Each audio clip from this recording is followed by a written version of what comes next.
Boa noite, pessoal. Aqui quem fala é Mariângela, da Coordenação Pedagógica do Centro Diocesano de Formação do Laicato Dom Gabriel, aqui da Diocese de Jundiaí. Nós iniciamos hoje os nossos encontros teológicos no primeiro dia. A temática dos nossos 3 dias de encontro será expectativas e perspectivas do papado de Leão XIV. Hoje nós teremos a visão da CNBB, quem irá nos assessorar nesse dia será o padre Leandro Megeto, da CNBB, e depois, no segundo dia, teremos a visão do Laicato, com a Célia Soares, e no terceiro dia nós teremos a visão da Diocese com o nosso bispo emérito, Dom Vicente Costa. Então, vamos começar da melhor maneira, que é rezando. Então, nos reunimos em nome do Pai, do Filho e do Espírito Santo. Amém. Proclamação do Evangelho de Mateus, que diz assim: chegando ao outro lado, no território dos Gadarenos, 2 endemoniados saíram do túmulo e foram ao encontro dele. Eram tão violentos que ninguém podia passar por esse caminho. Eis que começaram a gritar: o que queres de nós, filho de Deus? Vieste aqui para nos atormentar antes do tempo? A certa distância deles estava pastando grande manada de porcos. Os demônios lhes suplicaram, dizendo: se nos expulsa, manda-nos para a manada de porcos. Jesus lhes disse: vão. Eles saíram e entraram nos porcos. E toda a manada lançou-se precipício abaixo em direção ao mar, e morreu nas águas. Os que cuidavam dos porcos fugiram, e chegando à cidade, contaram tudo, também o que tinha acontecido com os endemoniados. Eis que a cidade toda saiu ao encontro de Jesus. Vendo, suplicaram-lhe que se retirasse do território deles. Palavra da salvação, glória a vós, Senhor. De fato, Jesus intervém, né, para tirar o mal, e mesmo assim as pessoas não entendem, e as pessoas querem que ele saia do território. Que nós possamos, né, entender a ação de Jesus em nossa vida, o quanto ele nos traz o bem, e que a gente não seja tão cabeça dura como aquelas pessoas, né, que a gente possa, de fato, estar aberta à ação de Deus em nós, e que a gente possa hoje abrir a nossa mente e o nosso coração para ouvir o que Padre Leandro vai nos trazer, e que Célia amanhã e depois Dom Vicente nos traga, para a gente compreender o papado do nosso Papa atual, que está passando por momentos muito difíceis, né?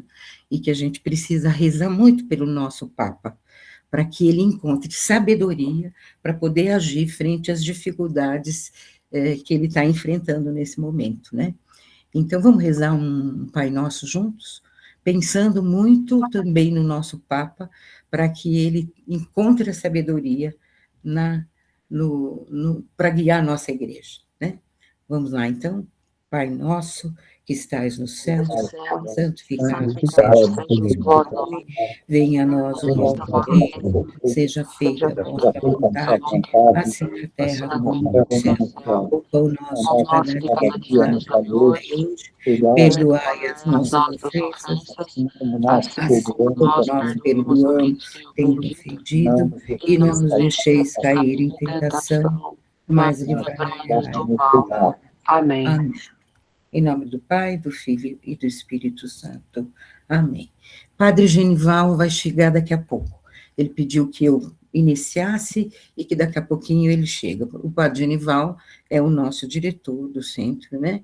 E o Padre Leandro foi nosso assessor por um bom tempo, né, Padre? Esteve conosco aqui no centro. Então, acho que todo mundo aqui conhece o Padre Leandro, mas eu vou lembrar um pouco a trajetória dele. Primeiro, quem não conhece não perdeu nada. Não diga isso, Padre, não diga isso.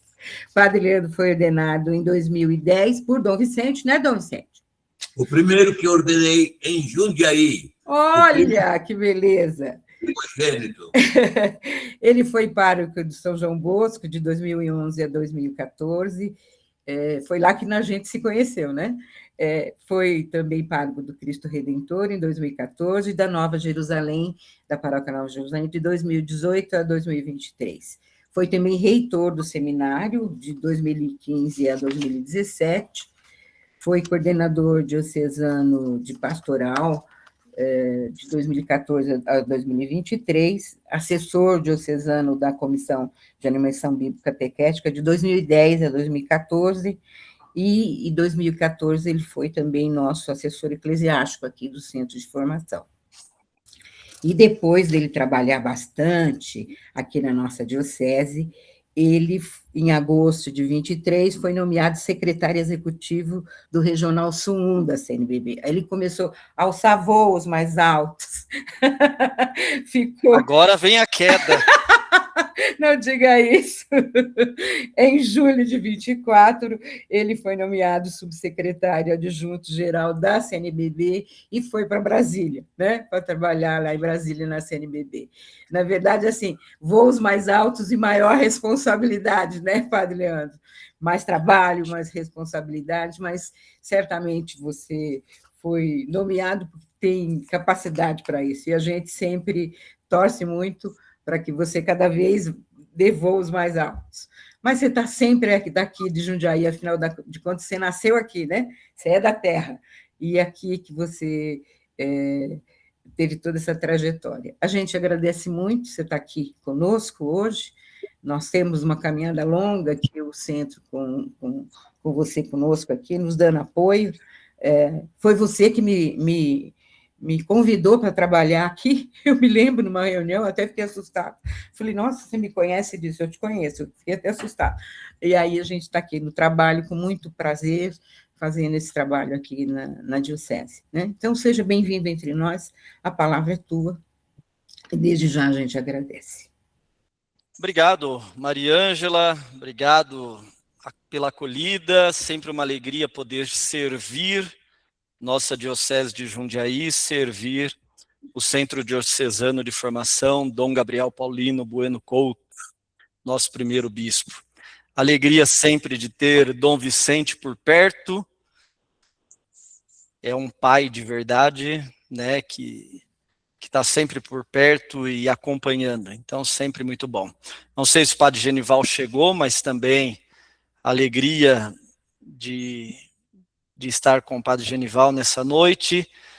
Eu fui paroquiano do Genival na Comercial, minha vocação surgiu ali, foi amadurecendo ali, porque surgiu na Jerusalém com o Marcílio, mas muitas coisas do que aprendi vem do Padre Genival, vem, sobretudo, de Dom Vicente, do episcopado Dom Vicente.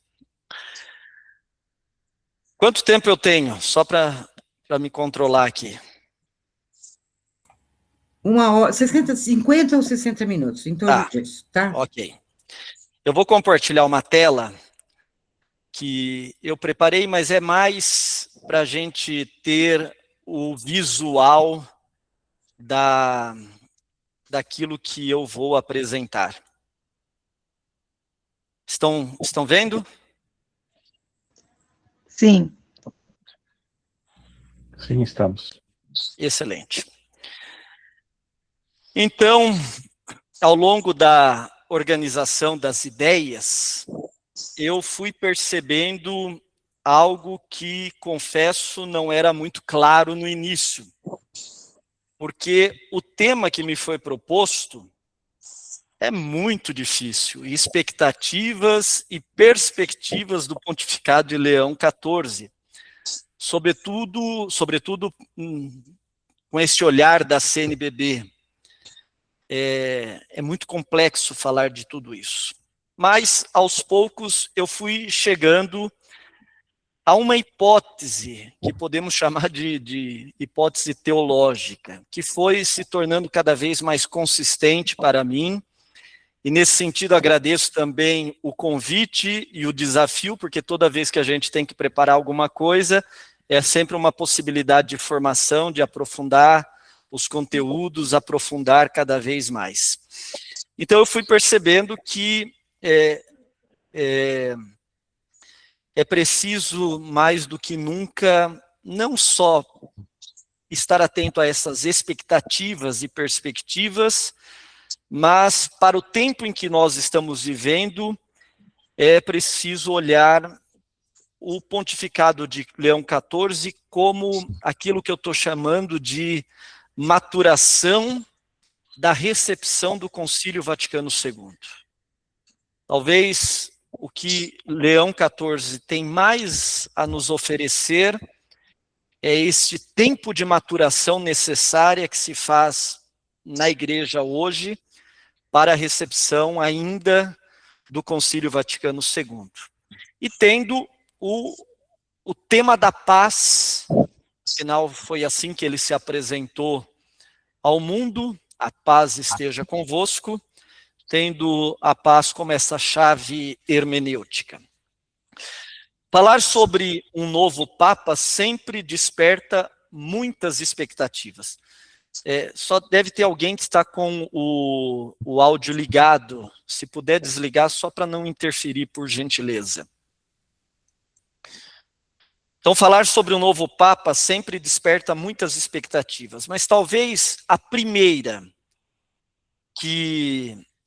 pergunta que devemos fazer não seja o que vai mudar na igreja. A pergunta mais importante é outra. O que o Espírito Santo está dizendo à igreja por meio deste novo pontificado? A história mostra que cada Papa recebe uma missão própria. Nenhum começa do zero. Nenhum começa do zero. Cada um acolhe uma herança, enfrenta desafios do seu tempo e assim vai oferecendo contribuições para que a igreja continue a sua missão de evangelizar, de anunciar o evangelho através dos tempos. Então é nessa perspectiva que eu proponho olhar para o pontificado de Leão XIV, como uma maturação da recepção do Concílio Vaticano II, tendo a paz, o tema da paz, como uma chave hermenêutica. Na minha leitura, o pontificado de Leão não representa uma ruptura com o Papa Francisco, nem uma simples continuidade administrativa. O seu pontificado parece caminhar em outra direção, o da maturação dos processos, que foi iniciado, esses processos iniciados nos últimos anos, iniciados sob o pontificado do Papa Francisco. Eu costumo dizer que Francisco abriu muitos processos. Leão vem agora costurando estes processos e dando a organização, e dando a sistematização necessária para todos esses processos. Ou seja, aquilo que Francisco colocou em movimento começa agora a ganhar consistência teológica, institucional e pastoral. E essa impressão que eu tenho, ela se confirma logo nas primeiras iniciativas de Leão XIV. Entre elas chama a atenção a decisão de colocar novamente o Concílio Vaticano II no centro das catequeses semanais.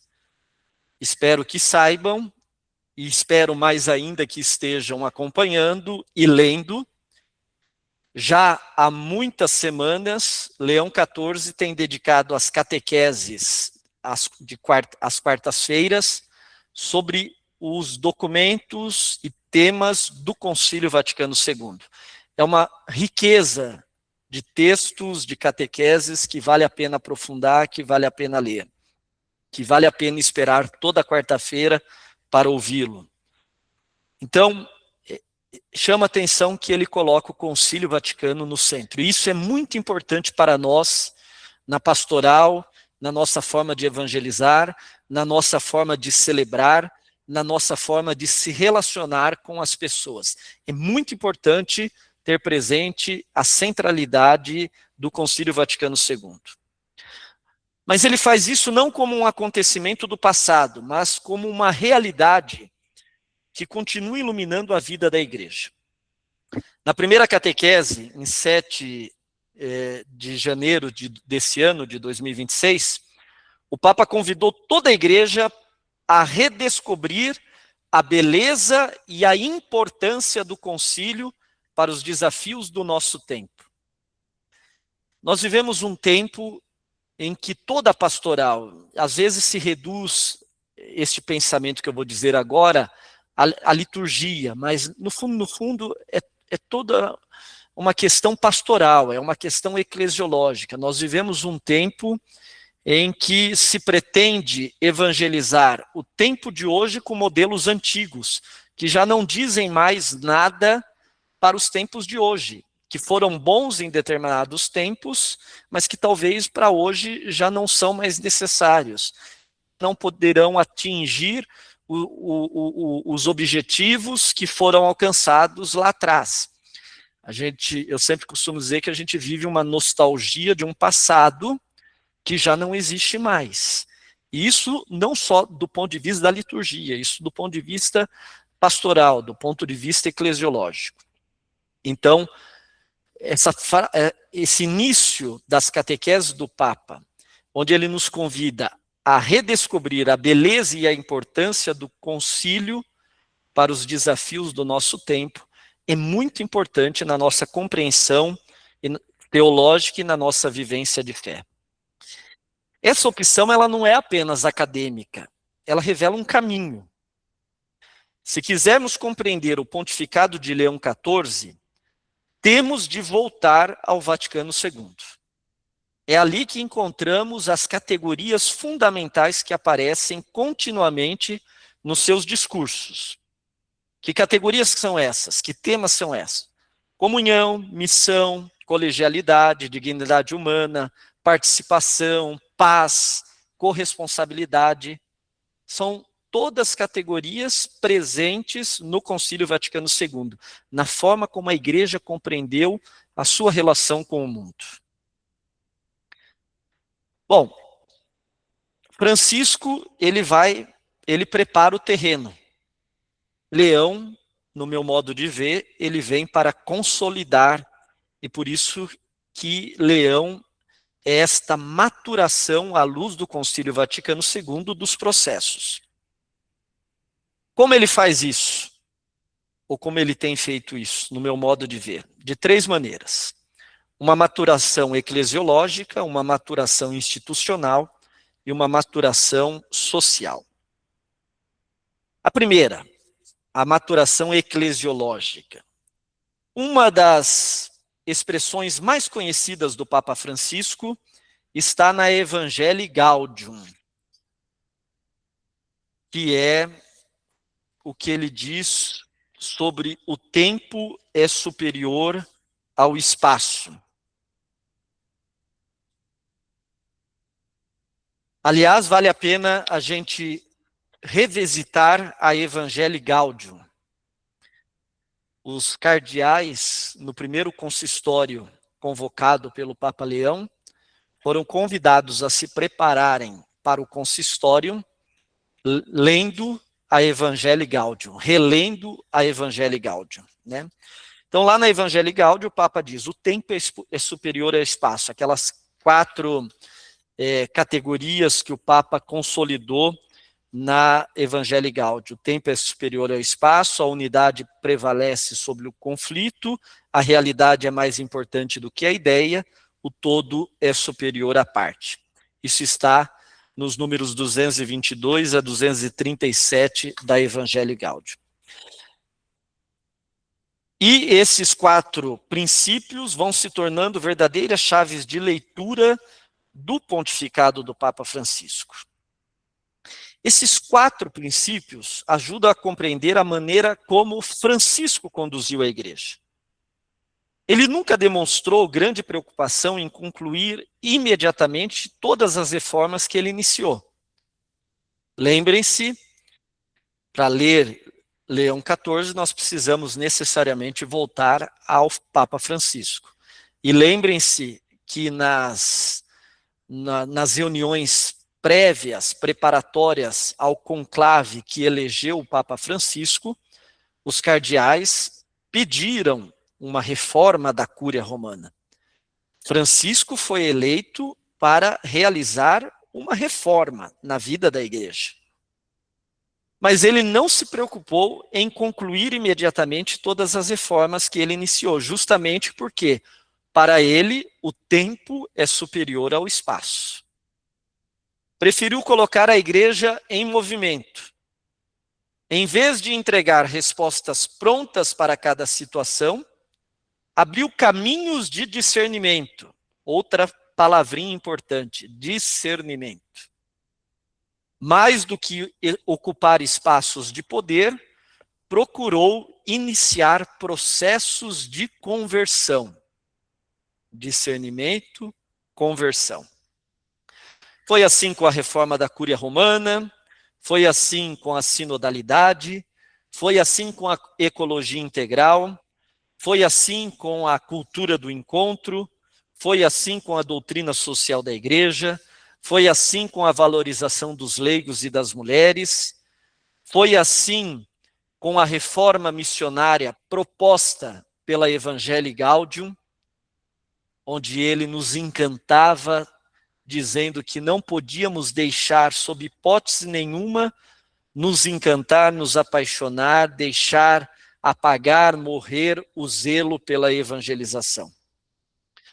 Francisco parecia compreender que certas mudanças só produzem frutos quando vão amadurecendo lentamente dentro da vida da igreja. Embora a sensação que tínhamos que cada dia era uma coisa nova que Francisco apresentava à igreja, mas Francisco, ele tinha isto muito presente, que os frutos, eles vão amadurecendo lentamente dentro da vida da igreja. E é justamente nesse ponto que, a meu ver, começa a aparecer a contribuição e a força do pontificado do Papa Leão XIV. Seu pontificado não dá a impressão de querer inaugurar uma nova agenda.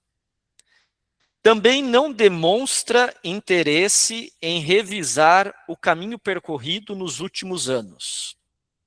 Pelo menos não até agora. O que se percebe é um esforço para oferecer profundidade, unidade, estabilidade àqueles processos que já foram iniciados. Esta maturação, então, ela é percebida nessas três dimensões. A primeira é essa maturação eclesiológica. A sinodalidade deixa de aparecer apenas como método de consulta ou como experiência de grandes assembleias e passa a ser apresentada como um modo permanente de ser igreja. No documento final do sínodo, sobre a sinodalidade, o Papa Francisco afirmou isso. A sinodalidade é o modo de ser igreja para o novo milênio. Né? É o modo de ser igreja. Não é uma atividade a mais, não é um processo a mais, não é um encontro a mais, não é um grupo a mais, mas é um modo de ser igreja, um modo permanente. Não se trata apenas de organizar sínodos, assembleias, encontros, mas, sobretudo, cultivar uma mística, uma espiritualidade de escuta, de discernimento e de corresponsabilidade em todos os níveis da vida da igreja. Escuta, discernimento e corresponsabilidade. Isto é o que marca a ideia de sinodalidade. A segunda maturação é a institucional. A reforma da Cúria continua. O Papa Francisco levou isso muito a sério. E Leão XIV continua, mas agora parece cada vez mais fundamentada na eclesiologia do Concílio Vaticano II. A presença de leigos e mulheres em funções de governo não é apresentada como resposta às pressões culturais do nosso tempo, mas sobretudo como consequência da dignidade batismal, aquilo que está presente na Lumen Gentium, sobre o povo de Deus, da diversidade dos carismas, da corresponsabilidade da missão da igreja. A própria forma de relacionar-se, de conversar, de dialogar, de escutar os cardeais tem se mostrado de uma maneira diferente. Ele chama todos 2 vezes esse ano para conversar, para escutar, para que os cardeais levem suas experiências de suas igrejas particulares, de suas nações, para colocar na mesa e poderem discernir juntos no espírito de corresponsabilidade.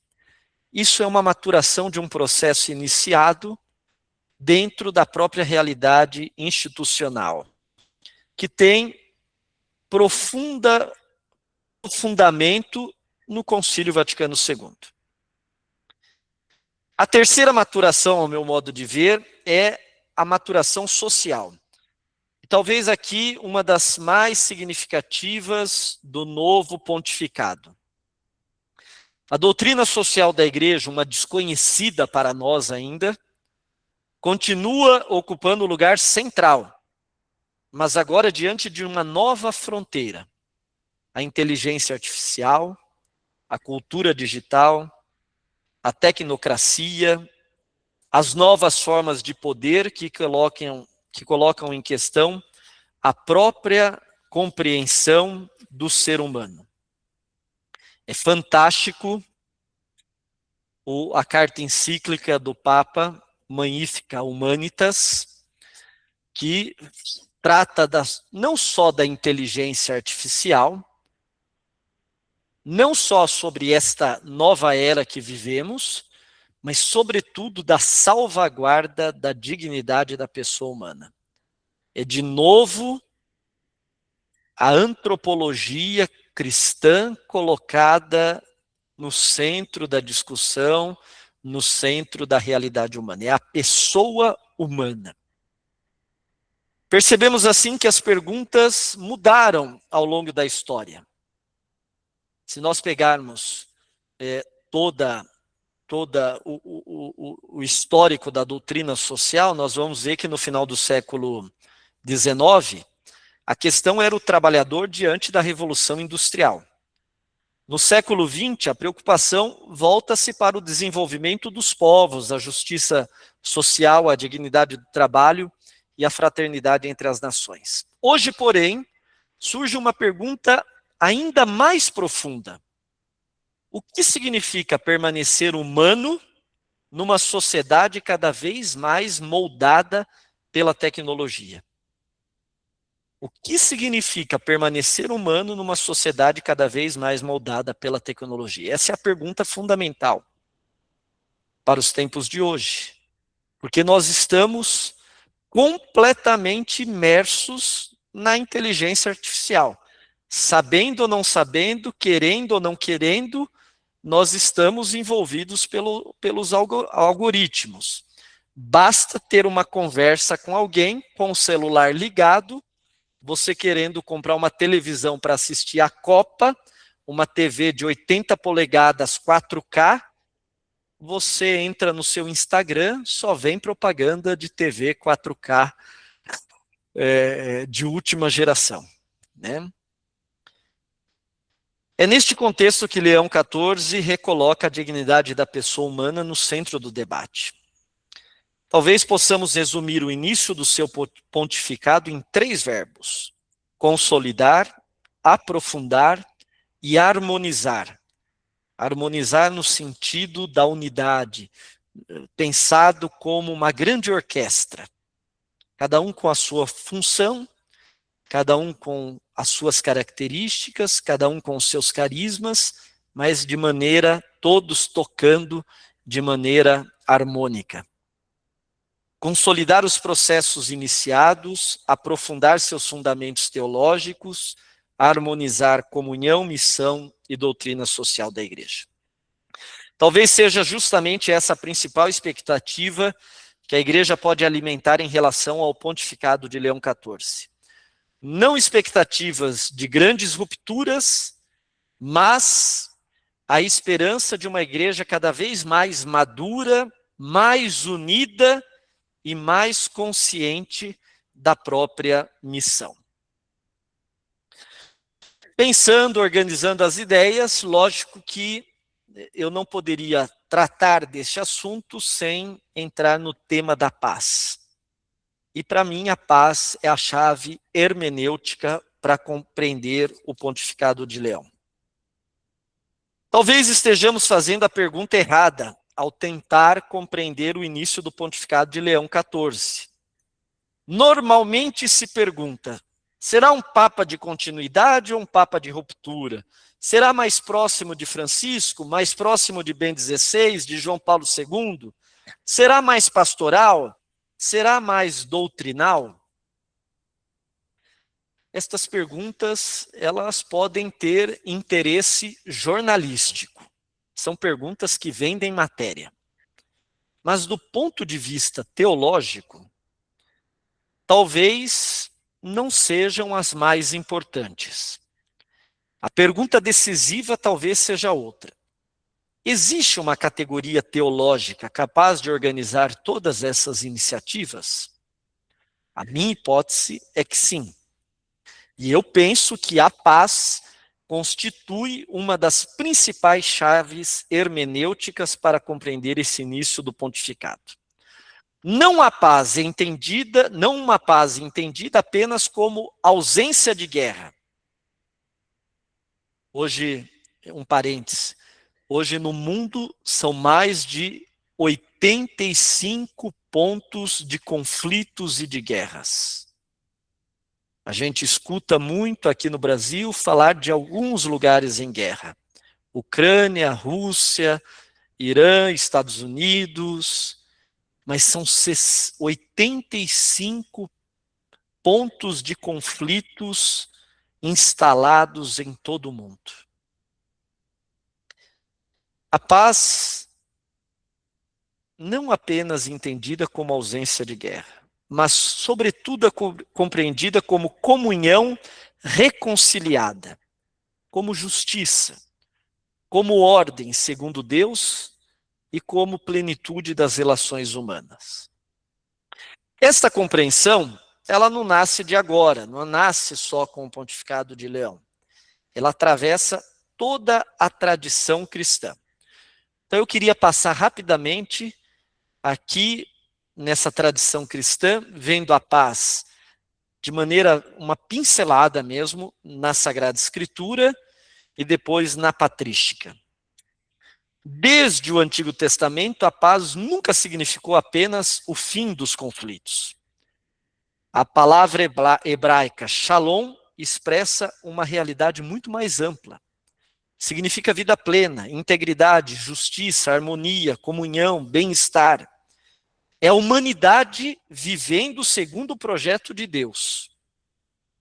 Por isso Isaías anuncia no capítulo 9, versículo 5, entre os 4 títulos do Messias, Conselheiro admirável, Deus forte, Pai eterno, Príncipe da paz. O Messias é o Príncipe da paz. Não porque ele eliminaria simplesmente as guerras, mas porque restauraria a comunhão entre Deus, a humanidade e toda a criação. E esta promessa tem o seu cumprimento em Jesus Cristo. São Paulo escreve aos Efésios, Efésios 2,14, Ele é a nossa paz. Cristo é a nossa paz. Talvez seja essa uma das afirmações mais profundas do Novo Testamento. Paulo não afirma apenas que Cristo anuncia a paz, nem que ele promove a paz. Ele diz, Cristo é a paz. A paz deixa de ser apenas consequência do Evangelho. Ela pertence ao próprio mistério de Cristo. Por isso, sempre que a igreja reconcilia, promove justiça, cura divisões, constrói comunhão, ela não está realizando apenas uma atividade paralela à evangelização. Ela está tornando Cristo presente no mundo. Os padres da igreja compreenderam muito bem essa dimensão. Santo Irineu via toda a obra da salvação como uma grande recapitulação da humanidade em Cristo. Aquilo que o pecado fragmentou, Cristo reúne novamente. São João Crisóstomo insistia que não existe verdadeira Eucaristia onde permanecem a divisão, a injustiça e o desprezo pelos pobres. A comunhão sacramental exige uma comunidade reconciliada. Ninguém vai à fila da comunhão sem antes o dom da paz. Se a comunidade não está reconciliada, não é possível tomar parte da mesa da Eucaristia. A comunhão exige uma comunidade reconciliada. Mas é Santo Agostinho quem oferece uma síntese que atravessou toda a tradição cristã. No livro A Cidade de Deus, ele escreve que a paz de todas as coisas é a tranquilidade da ordem. E essa expressão merece atenção. Quando Agostinho fala em ordem, ele não está pensando em controle social ou imposição pela força. A ordem para Agostinho é a justa disposição de todas as coisas segundo a vontade de Deus. Existe paz quando Deus ocupa o primeiro lugar. Existe paz quando a pessoa humana reencontra a sua dignidade. Existe paz quando as relações são marcadas pela justiça. Quando a autoridade se coloca a serviço do bem comum. Quando a criação é respeitada. Em outras palavras, a paz é a harmonia produzida pela justiça e pela caridade. E isso é uma definição extraordinária, extraordinariamente atual. Pode existir silêncio sem paz. Pode existir silêncio sem existir paz. Pode existir crescimento econômico sem existir paz. Pode existir estabilidade política sem existir paz. Porque a verdadeira paz depende da ordem querida por Deus para as relações humanas. E o Vaticano II retoma essa tradição. Não é por acaso que o concílio, na Gaudium et Spes, recupera essa perspectiva. E quando encontramos ali no número 78, a citação: a paz não é mera ausência de guerra, nem se reduz ao simples equilíbrio das forças adversas. Ela é, com toda a propriedade, obra da justiça. Poucas linhas depois, o concílio vai afirmar que a paz é fruto da ordem querida por Deus para a sociedade humana. Perceba como estamos novamente diante de Santo Agostinho. A paz nasce quando a vida humana encontra sua justa ordem. E lembrem-se, Leão é agostiniano.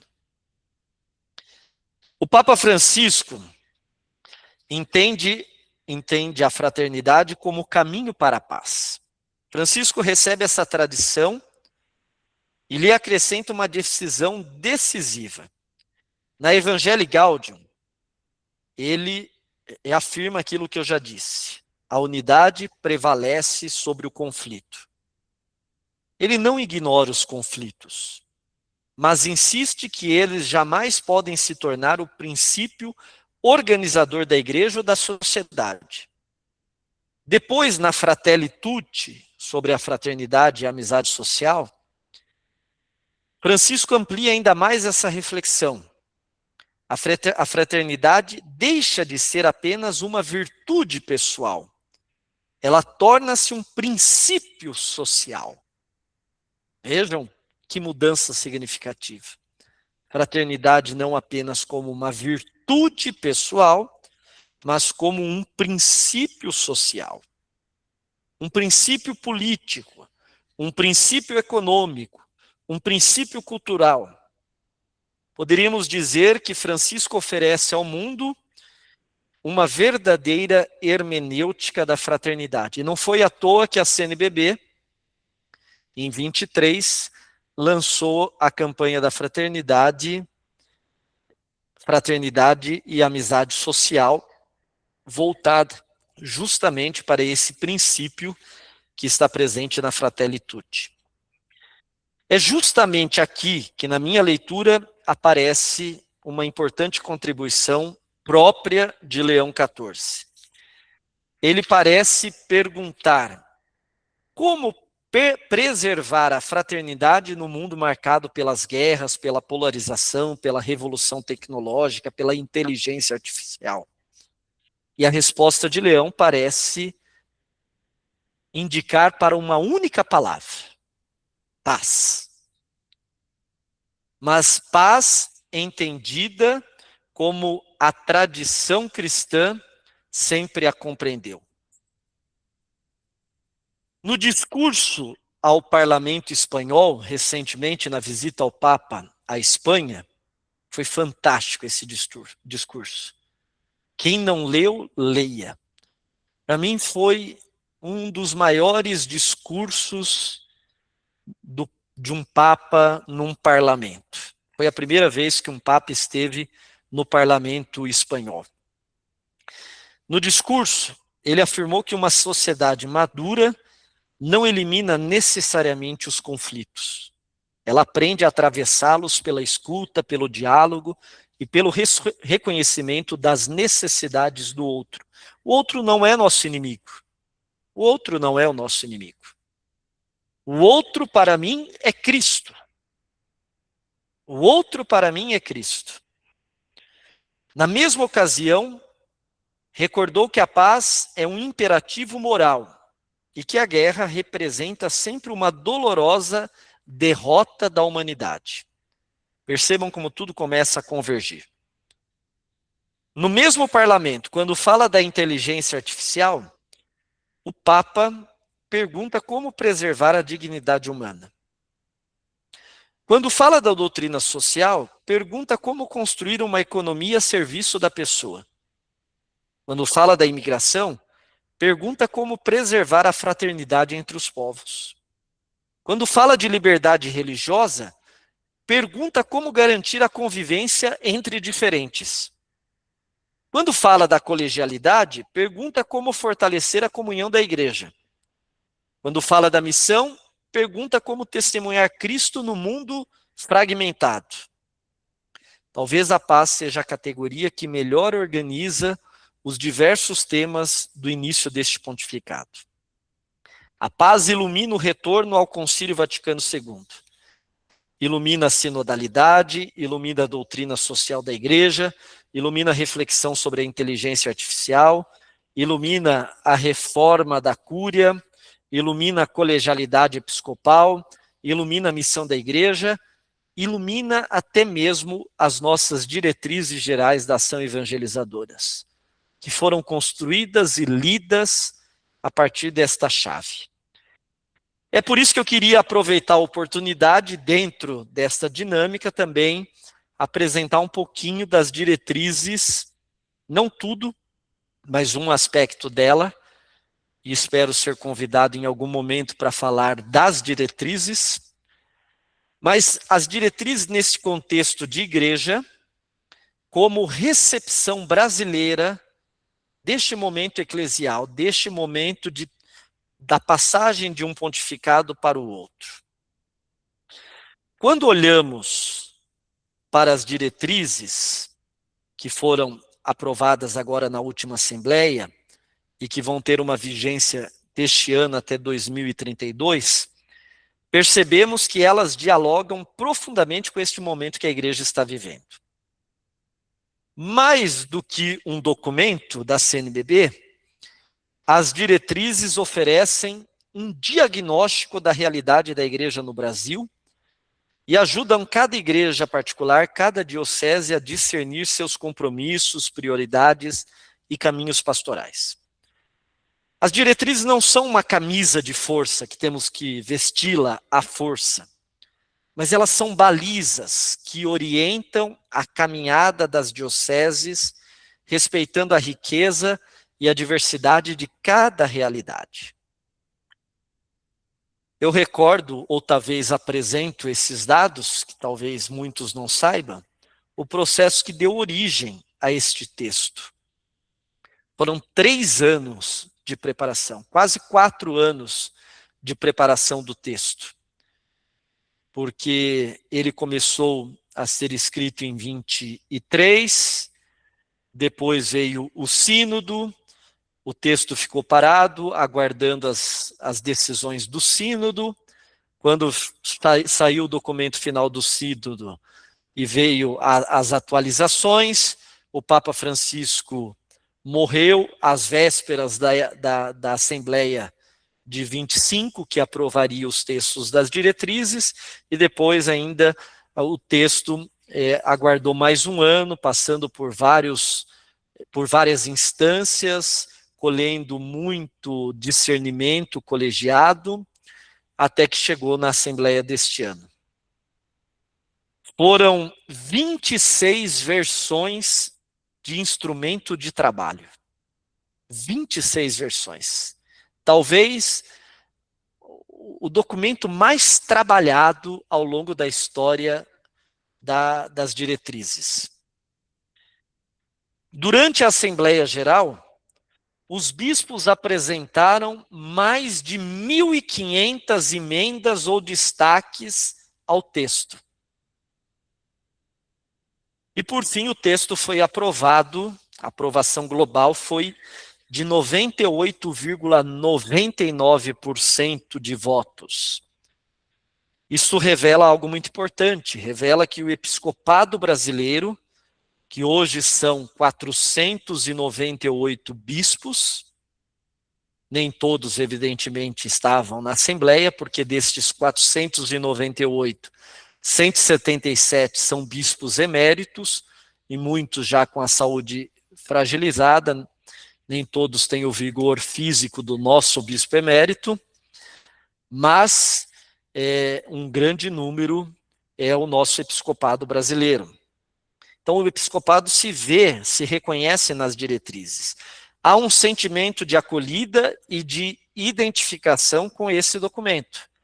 Tem nem um mês, foi lançado dia 17 de junho, que ficou pronto o documento, que foi publicado.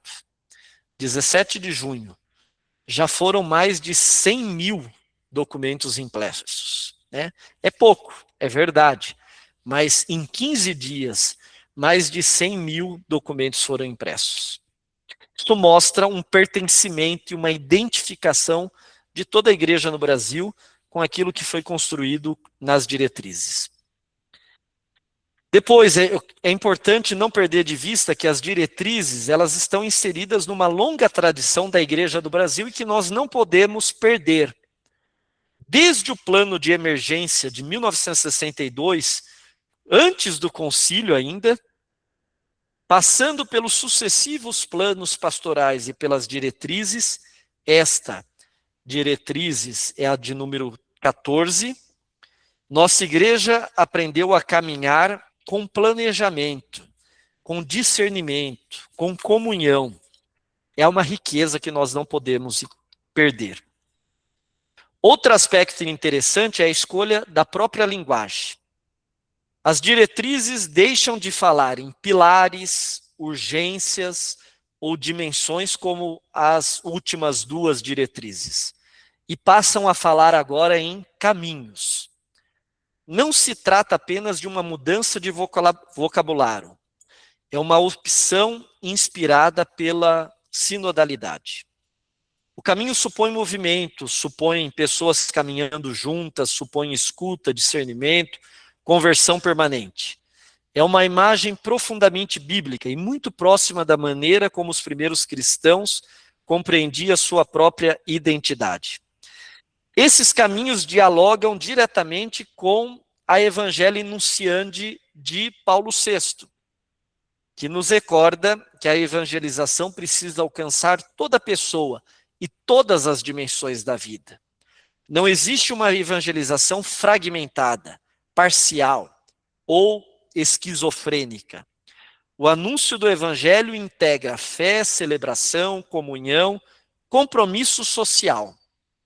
E a igreja existe para evangelizar todas estas dimensões. Todas estas dimensões. Por isso que desde Paulo VI, desde a Evangelho Nunciante, até hoje, o objetivo geral das diretrizes começa sempre com evangelizar. Este é o objetivo principal da missão da igreja no Brasil, evangelizar.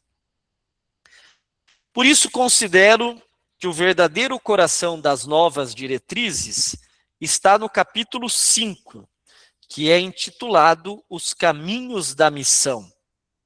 São 5 os caminhos da missão. Nas diretrizes nós encontramos a imagem da igreja como uma tenda fecunda e sempre aberta, que se arma nos diferentes contextos da vida humana. Os 5 caminhos da missão mostram justamente como esta tenda continua sendo construída na realidade da igreja. Então, quais são os 5 caminhos da missão? Animação bíblica da pastoral, iniciação à vida cristã, comunidade de discípulos missionários, liturgia e piedade popular e serviço à vida plena para todos. Guardem bem o número 5. Passando rapidamente pelos 5 caminhos da missão. O primeiro caminho é o da animação bíblica da pastoral. Ele é iluminado pelo Salmo 119. Lâmpada para os meus pés é a tua palavra e luz para o meu caminho. A palavra de Deus não aparece apenas como conteúdo de formação ou objeto de estudo. Ela é apresentada como o princípio que anima toda a ação evangelizadora da igreja. Esse talvez seja um dos maiores desafios da nossa pastoral. Superar uma pastoral marcada apenas por atividades e eventos para construir uma pastoral que nasce da escuta da palavra. Talvez esse é um grande desafio nosso. A nossa pastoral hoje é marcada por atividades e eventos. Aqui encontramos uma sintonia bonita com a Dei Verbum, Vaticano II, que recolocou a revelação no centro da vida da igreja, entendendo-a como o diálogo vivo de Deus com o seu povo. Segundo caminho da missão é a iniciação à vida cristã, que nós temos trabalhado tanto na Diocese de Jundiaí, desde o plano diocesano da ação evangelizadora e igreja casa de iniciação à vida cristã, que eu tive a alegria e o privilégio de poder construir como coordenador da ação evangelizadora. As diretrizes escolhem uma frase muito significativa do Evangelho de João, João 4,42. Nós mesmos ouvimos e sabemos que este é verdadeiramente o Salvador do mundo. Quem pronuncia essas palavras são os samaritanos, depois de terem escutado o testemunho da mulher que encontrou Jesus junto ao poço. Esse detalhe é importante. A fé nasce do encontro, depois do testemunho, depois da experiência. A iniciação cristã quer justamente responder ao grande desafio do nosso tempo. Como formar discípulos quando a fé já não é transmitida automaticamente de uma geração para outra? Quando a fé já não passa mais de pai para filhos? Quando os filhos já não acompanham mais os pais à igreja? Mais do que preparar pessoas para receber sacramentos, trata-se de conduzi-las a um verdadeiro encontro pessoal e comunitário com Cristo. A mistagogia. Terceiro caminho da missão. Nos leva diretamente à experiência da igreja nascente, comunidades de discípulos missionários. Lá em Atos 2,42, onde os cristãos perseveravam no ensinamento dos apóstolos, na comunhão fraterna, na fração do pão e nas orações. E não é por acaso que este texto aparece nas diretrizes. Ele apresenta o modelo da comunidade cristã. A comunidade não é simplesmente uma organização de serviços religiosos. Ela é lugar de pertença, de escuta, de vínculos, de correção fraterna, de partilha, de missão. Em uma sociedade cada vez mais marcada pelo individualismo, o individualismo está muito presente. A sociedade está ficando individualista, os jovens não querem mais casar, querem viver sozinhos. Cada vez mais os espaços de moradia se reduzem a espaços individuais.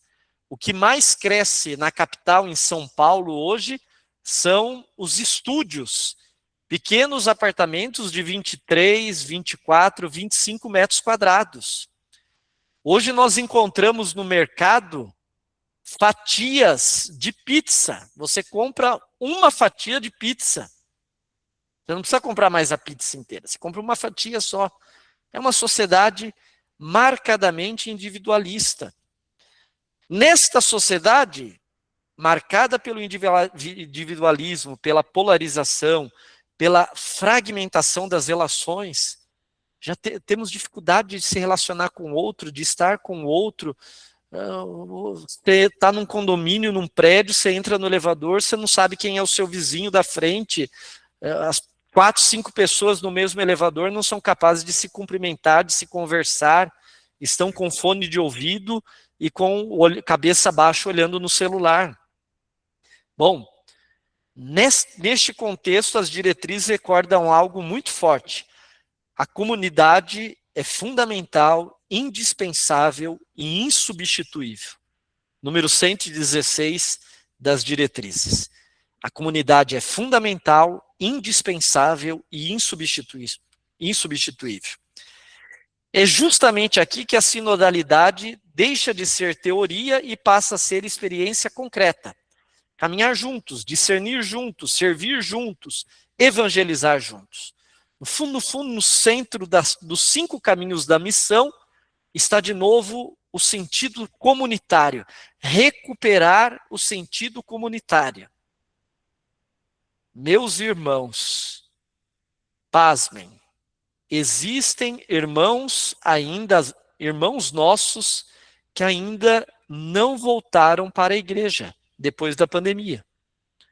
Existem irmãos que não voltaram mais viver a experiência comunitária. Não voltaram. Mais do que nunca, é preciso redescobrir o sentido comunitário, o sentido de pertença à comunidade, o lugar de relação, de vínculos fraternos. 4º caminho, liturgia e piedade popular. O tema é acompanhado pelo discurso eclesiológico de Mateus 18, 20, onde 2 ou 3 estiverem reunidos em meu nome, ali estou eu no meio deles. A liturgia continua, como ensina a Sacrosanto Concílio, a fonte e o ápice da vida da igreja. Ao mesmo tempo, as diretrizes valorizam profundamente a piedade popular, tão presente na experiência religiosa do povo brasileiro.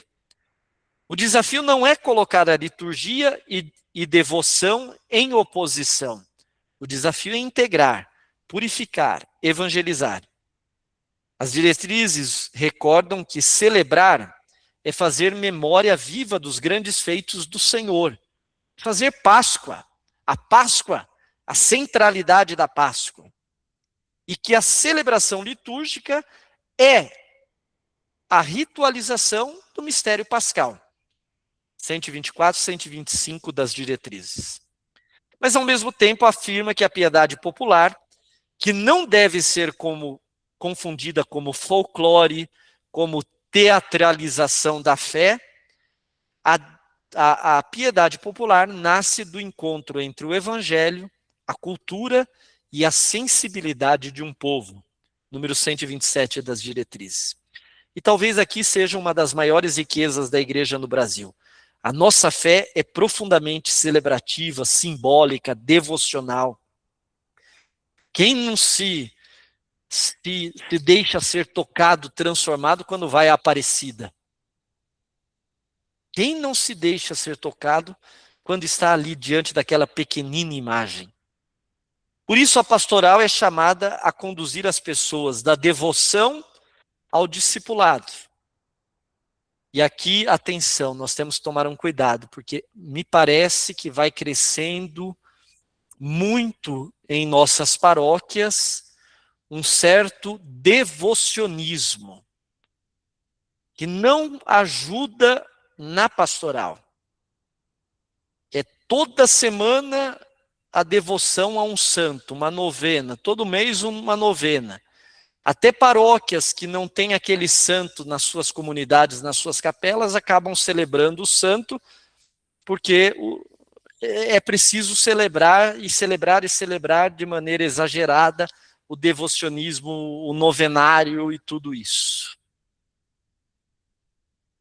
A pastoral é chamada a conduzir as pessoas da devoção ao discipulado, da celebração ao compromisso, da piedade à missão. E o quinto caminho da missão, serviço à vida plena para todos, e aqui eu ligo novamente a este momento da igreja com o pontificado de Leão XIV. O quinto caminho amplia o horizonte para a dimensão social da evangelização. Seu fundamento está numa das frases mais conhecidas do Evangelho de João, no discurso do bom pastor, João 10:10. Eu vim para que todos tenham vida e a tenham em abundância.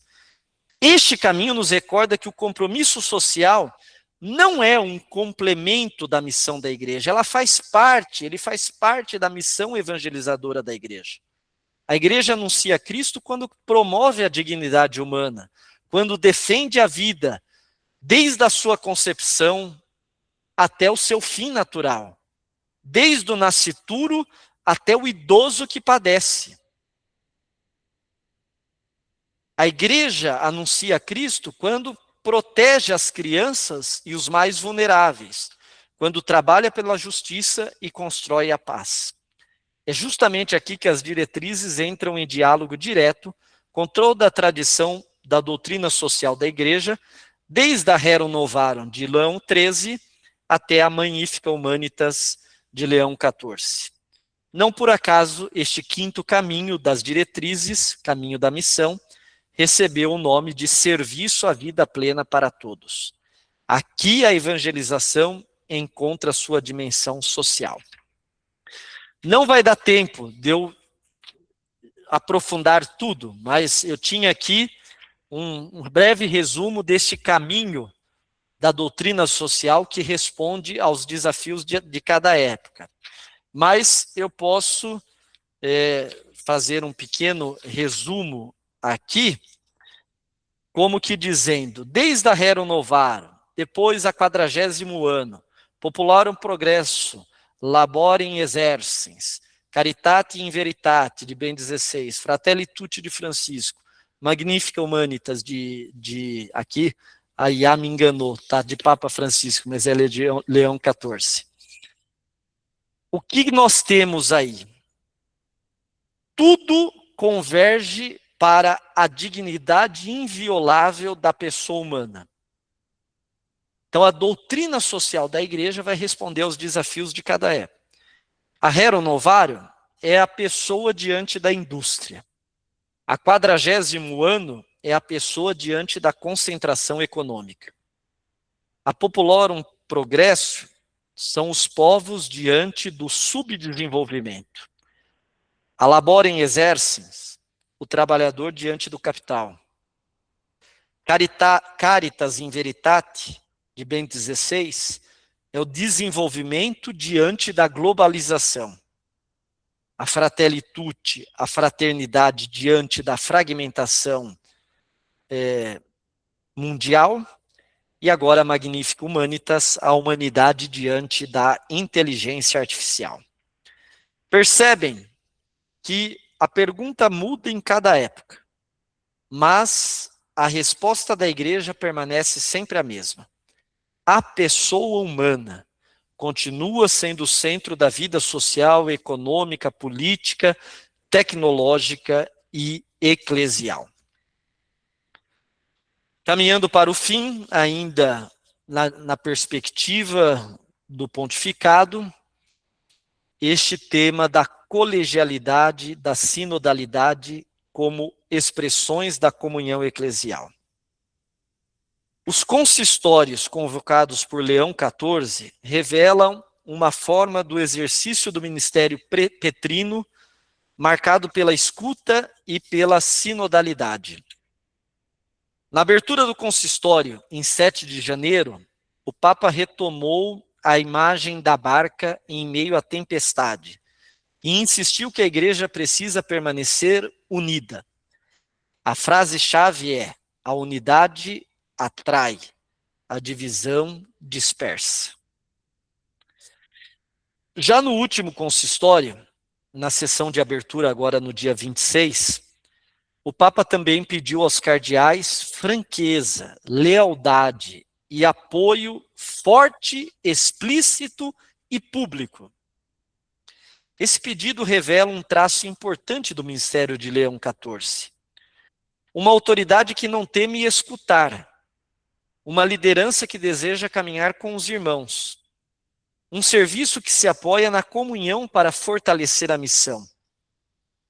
Ao pedir apoio forte, explícito e público, o Papa recorda que a unidade da igreja é também uma responsabilidade partilhada. Lembre-se que aqui existe uma chave, uma mudança.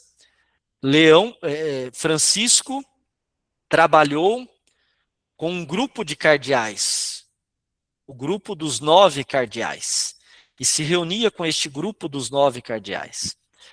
Leão retoma uma tradição do Concílio Vaticano II, que é a força da colegialidade. E as grandes decisões, as grandes conversas, as grandes reflexões já não se dá mais entre o Papa, o Bispo de Roma e um grupo de cardeais, mas com todos os cardeais. Todos os cardeais colocados na Sala Paulo VI, em mesas redondas, conversando, dialogando, partilhando, rezando entre uma decisão e outra, entre uma partilha e outra. É interessante, este é o modo de ser da igreja de hoje. Leão XIV não entende a colegialidade como diminuição do seu primado, mas como forma evangélica de exercê-lo. O Papa escuta porque o Papa preside todas as demais igrejas na caridade. Os cardeais participam porque a igreja discerne em comunhão. E aqui isso também pode ajudar a iluminar a questão que nós estamos vivendo no dia de hoje, exatamente no dia de hoje, a questão da fraternidade São Pio X.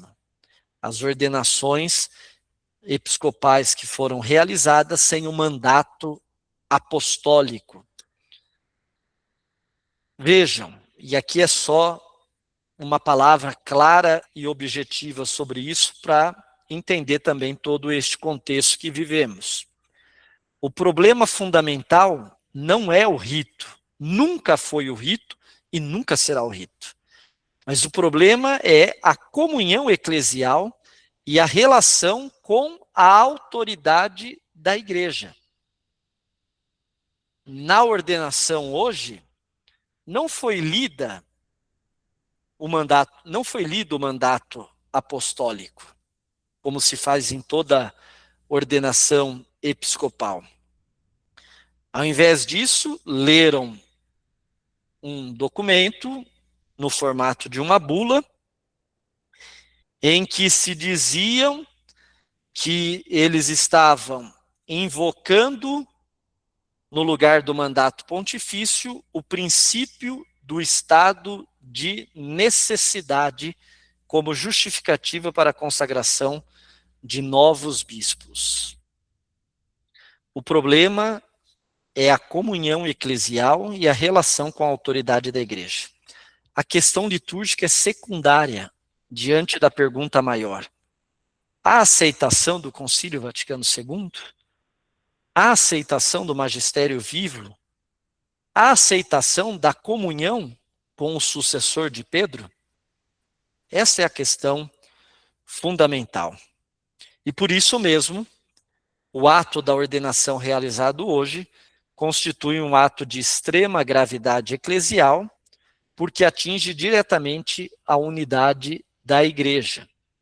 A igreja está sempre disposta a dialogar, a entender tudo isto, mas aqui a questão fundamental é a questão da unidade e da obediência ao sucessor de Pedro.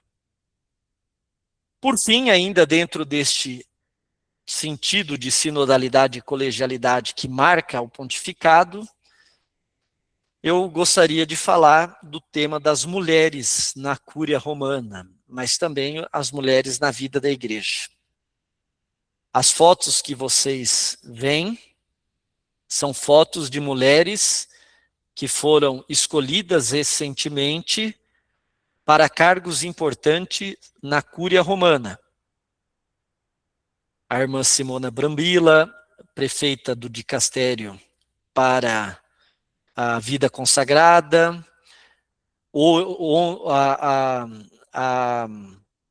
a irmã Esmerilli, que foi agora eleita prefeita do dicastério para o desenvolvimento humano integral. Depois tem a leiga Montse Alvarado, que está aqui com o Papa Leão, nessa foto superior direito, no canto superior direito, que foi escolhida como prefeita do dicastério para a comunicação.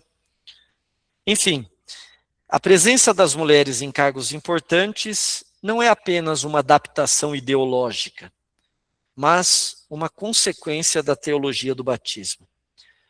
A missão da igreja não deriva apenas da ordenação, mas também da graça batismal, dos carismas e da corresponsabilidade.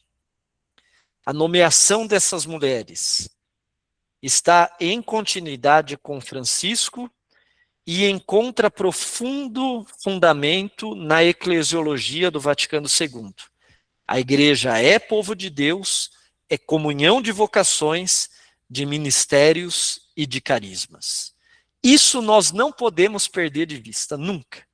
A igreja é povo de Deus, comunhão de vocações, de ministérios e de carismas. Por fim, concluo com esta imagem, com este olhar de Leão para nós, porque é este olhar que, como alguém que olha para nós com esperança renovada. Concluo reafirmando que a paz seja a categoria que melhor organiza os diversos temas do início do pontificado de Leão XIV. A paz ilumina o retorno, sempre o retorno e cada vez mais necessário, o retorno ao Concílio Vaticano II, ilumina a sinodalidade, ilumina a doutrina social da igreja, ilumina a reflexão sobre as novas tecnologias e a inteligência artificial, ilumina a reforma da cúria, ilumina a colegialidade episcopal, ilumina a missão da igreja. Talvez ainda seja cedo para definir o lugar que Leão XIV ocupará na história da igreja, mas já é possível perceber um horizonte, e é para esse horizonte que nós olhamos. Francisco ensinou a igreja a caminhar. Leão XIV parece ensinar a igreja a permanecer unida enquanto caminha. Francisco nos lembrou que somos todos irmãos. Leão nos recorda que a fraternidade só permanece viva quando produz comunhão, justiça e paz, quando produz abertura ao outro, o diálogo respeitoso ao outro, ao diferente, ao contraditório. Se essa minha leitura estiver correta, então seu pontificado poderá ser lembrado como um dos mais importantes da recepção do Concílio Vaticano II no século XXI. Até porque Leão XIV é o primeiro Papa nascido, formado pós-Concílio Vaticano II. Francisco foi formado dentro do concílio, né? Leão é o primeiro formado, ordenado depois do Concílio Vaticano II. Então talvez ele seja um dos mais importantes da recepção do Concílio Vaticano II neste século. E não porque vai acrescentar ou acrescentou outro concílio, mas porque vai nos ajudar a compreender de uma maneira nova aquilo que o concílio sempre quis dizer. E por isso eu pedi para Iá desenvolver esta imagem, tendo este olhar de Leão para nós, o horizonte que ele enxerga somos nós, discípulos missionários, mas esta ideia do Concílio Vaticano II, esta imagem que está à esquerda do Concílio Vaticano II, ao mesmo tempo esta relação entre os povos e esta luz que ilumina os povos, Lumen Gentium, luz que ilumina os povos. Porque é isto que o concílio quis nos dizer no número 1 da Lumen Gentium, quando a igreja diz de si mesma. No concílio a igreja disse de muitas coisas, disse da liturgia, disse da palavra de Deus, disse da relação entre os povos, disse da comunicação, disse da paz, disse de tantas coisas. A igreja diz de si mesma na Lumen Gentium. Uma igreja, sacramento de comunhão, enviada ao mundo para ser luz dos povos e instrumento da unidade de todo o gênero humano. Esta é a minha percepção do pontificado de Leão XIV. Espero ter ajudado e, se tiver tempo, estou aberto para ouvir dúvidas, questões, aprofundar um pouco mais. Nós agradecemos profundamente, foi maravilhoso o caminho que você nos trouxe da reflexão. O tempo está curtinho. Acho que a gente pode fazer 2 perguntinhas. Quem quer fazer? Rapidinho.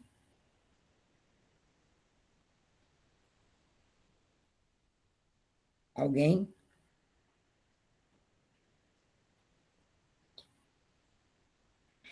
A sua fala última, quando pontua o quinto Caminho da missão. Caminho da missão, e você pontua a questão das mulheres, deixa muito claro por que a gente escolheu alguém falar do laicato que seja uma mulher. Exatamente. Foi nesse sentido que a gente pensou trazê-lo para falar em nome da CNBB, né?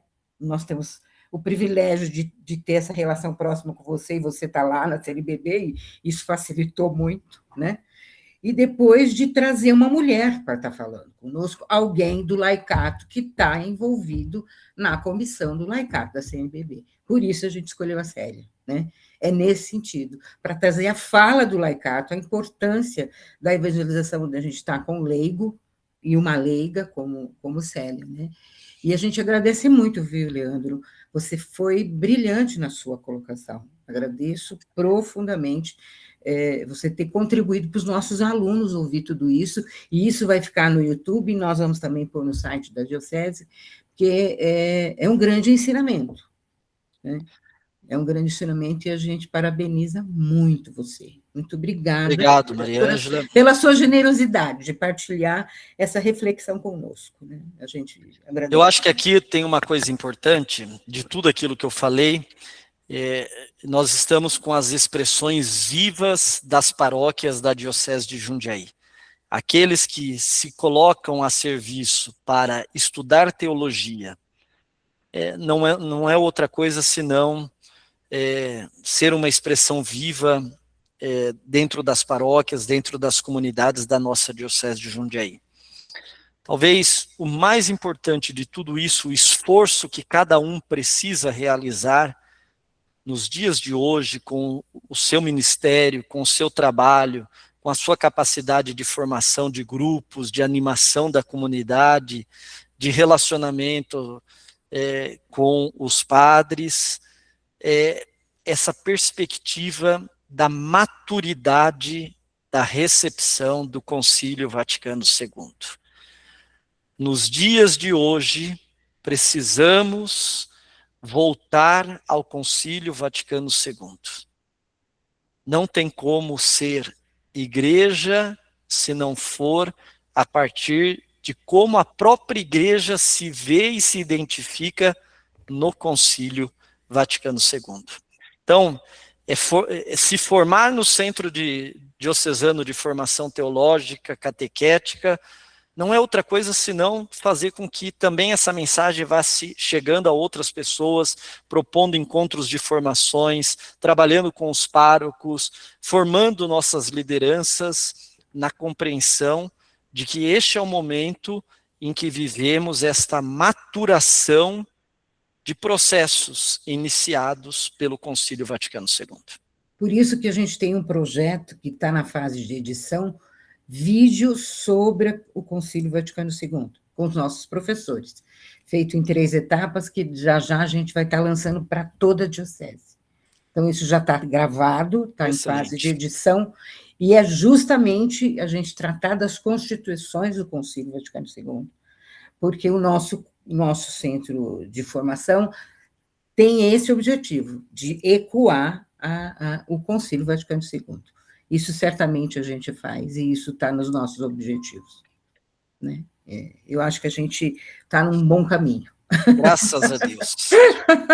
Estamos lutando. Nem sempre a gente tem o número de alunos que a gente gostaria de ter. As turmas diminuem com o passar do tempo, mas a gente é perseverante e resistente. Não vamos desistir do caminho que a gente está traçando. Né? E a gente agradece muito a colaboração de você, do pessoal que está vindo, e de sempre a colaboração do nosso bispo emérito, que sempre nos ajudou e apoiou nesse trabalho. Né? E você esteve sempre com a gente aqui no trabalho aqui do centro, então a gente agradece muito. Acho que o nosso tempo está acabando. O Padre Genival está na sala, Maria Ângela. Oi? Diga. O Padre Genival entrou. Ai, Padre Genival, por favor, fale.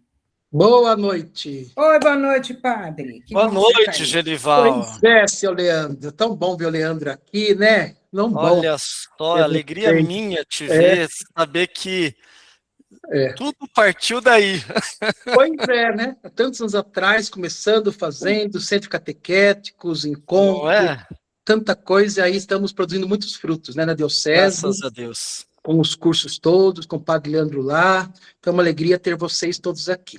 Ontem tivemos uma reunião um pouco da forania, assim, preparação da Assembleia, e uma das questões é aquela que eu já falei também com a Maria Ângela, da gente talvez colocar o centro aqui de formação, colocar uma turma aqui na Arca, né, na Paróquia Cristo Redentor, porque precisa de um lugar com bastante gente, então já comentamos um pouco isso. E depois disseram que já teve uma época lá, que já teve uma época na minha paróquia aqui, já, não sei, há muito tempo atrás, não sei quando, e que já teve lá na Arca. Então, acho que é uma maneira de propagar. A ideia é exatamente o Concílio Vaticano II, que nós temos que propagar.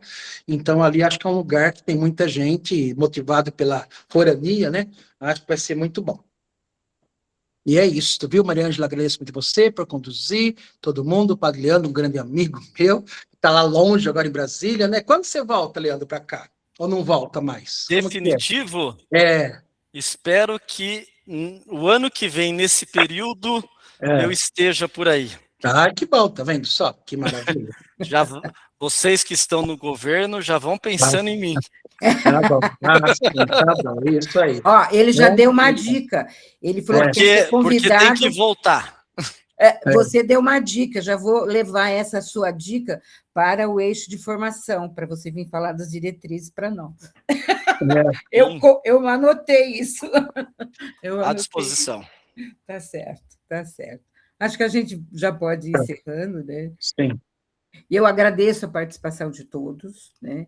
E quem gostou, fale para o colega, olha, se não foi, você perdeu, volte amanhã, que amanhã a gente vai ter também a Célia para estar falando conosco. Então, eu agradeço novamente, Padre Leandro, a sua disposição e você ter partilhado o seu saber conosco. E nos dê uma benção para a gente encerrar, por favor. Não, Padre Genival, eu preciso também receber uma benção. Tá vai lá, vale. Tá então, vamos lá. O Senhor esteja convosco, Ele está no meio de nós. Pela intercessão da Virgem Maria, de São Pedro e São Paulo, abençoe-vos o Deus Todo-Poderoso, Pai, Filho e Espírito Santo. Amém. Obrigada, gente. Até amanhã. Até amanhã. Boa noite. Alegria revê-los. Um abraço, Leandro. Muito obrigada. Forte abraço, padre. Boa noite. Boa noite. Obrigada, padre. Até amanhã. Até Boa amanhã. noite. Boa noite a todos. Boa noite. Boa noite. Boa noite. Boa noite. Boa noite.